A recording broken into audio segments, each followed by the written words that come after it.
Hello বন্ধুরা, আমি অনেক দিনের ইচ্ছা পূরণ করার জন্য আজকে নিয়ে এলাম ইলিশ। আর ইলিশগুলো ছোট ছোট সাইজের ইলিশ। তো যাই হোক, মাওয়া ঘাটের ইলিশ মানুষে খায় দেখি, তো ওইরকম করে বানানোর ইচ্ছা। তো আজকে আমি ঠিক ওইরকম করে বানামো আর ওইরকম মজা করে খামো, এটা আমার আশা। তো যাই হোক, ইলিশগুলো আমি সিলে নিছি। আমি যেরকম করে বানামো মানে ছোট ইলিশটা আছে ওইটা নিয়ে নিছি। তো ইলিশগুলো অল্প ছোট ছোট সাইজেরই, বেশি বড় না। তো যাই হোক, ইলিশটা পরিষ্কার করে নিয়ে ধুয়ে টুয়ে নিয়ে এখন এই যে চাকুর সাহায্যে কেটে নিতেছি। আর কান্তাটা যে আসলে কান্তাটা কিন্তু আমি ফেলাই দিছি, কারণ কান্তা খাতে স্বাদ লাগে না, তার জন্য ফেলাই দিছি। মাছটা দুই সাইডে কেঁচা কেঁচা করে কেটে নিয়ে রাখবো, যাতে ভিতরে নুন মরিচ সব ঢোকে। ঠিক আসেন, আমার মাছ খাওয়ার স্বাদ পাওয়া যাবো, নাহলে পাওয়া যাবো না।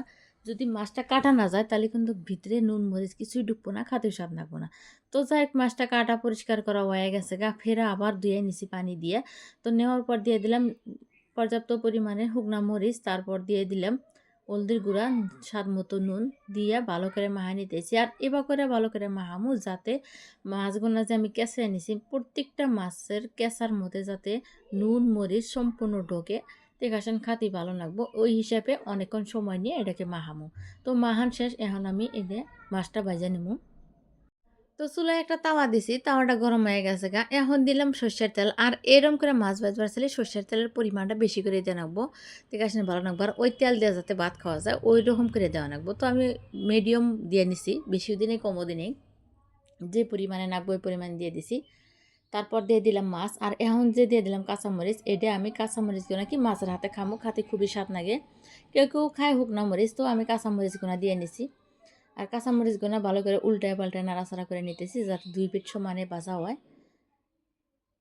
আর মাছটা খুবই যত্ন করে ভাজতেছি, মিডিয়াম আছে ভাজতেছি, অনেকক্ষণ সময় নিয়ে ভাজতেছি, যাতে খাতে স্বাদ লাগে। আর মাছটা যাতে পুইরা না যায় ওইরকম করে ভেজে নিতেছি। তো উল্টায় পাল্টায় এপিট ওপিট করে ভেজে নিতেছি। আর আরেকটা কথা কওয়া পারো, যে এই যে ফইর ফেলাই নাকি, ফইরটা ফেলাই নেই যাতে মাছটা দেখতে খুবই সুন্দর দেখা যায়, তার জন্য ফইর ফেলাই নেই। ফইরের কোনো প্রয়োজন নাই যে ফইর থাকা অবস্থায় মাছটা ভেজে খানাবো, ওইটা কোনো কথা না। তো যাই হোক, ফাইনালি মাছটা ভাজা হয়ে গেছে, আমি একটা প্লেটের মধ্যে তুলে নিতেছি। এই যে খুবই সুন্দর দেখা গেতেছে। মাছটা খাওয়ার জন্য এত কষ্ট করলাম, আর এই কষ্টর ফল হইলো ভাত। তো ভাত দিয়ে খামো আমি। তো যাই হোক, আমি এক বাটি ভাত নিয়ে নিছি। আর ভাতের ইটা প্লেটটা খুবই সুন্দর করে সাজাইতেছি, যাতে খাতে ভালো লাগে। দেখতে যদি ভালো লাগে তাহলে খাতে অটোমেটিক স্বাদ লাগে। তো যাই হোক, আমি ভাতটা সুন্দর করে সাজা নিয়ে তারপর দিয়ে মাছটা দিয়ে নিলাম।